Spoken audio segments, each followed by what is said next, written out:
Hi everyone, welcome to week 2. This week we're going to be diving more into the coding and billing system. When you look at healthcare fraud and money stolen, it's done through some very unique practices with manipulation many times of CPT codes or diagnosis codes. So in order to catch or recognize healthcare fraud, we need to understand more about the billing system. In healthcare, there is a procedure code.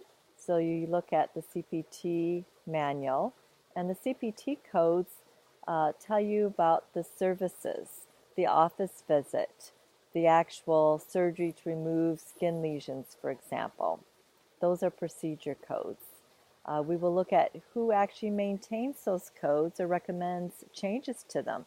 In this case, it's the American Medical Association. We'll also look at ICD-10 codes. Recently, in 2015, we went from about 16,000 codes to approximately 75,000 codes with ICD-10. The ICD code, now ICD-10, tells us what's wrong with the patient, so their diagnosis, for example, conjunctivitis. So the CPT code, along with the diagnosis code, gives a picture of what's wrong with the patient, what was performed for the patient. These codes, or these words, because when we submit a claim, we don't write out a whole paragraph or submit our notes. Most of the time it's done with codes.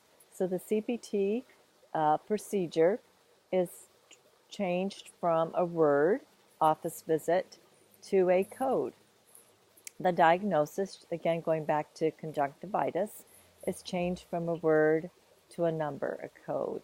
These codes are submitted on a form that's sent to the insurance payer.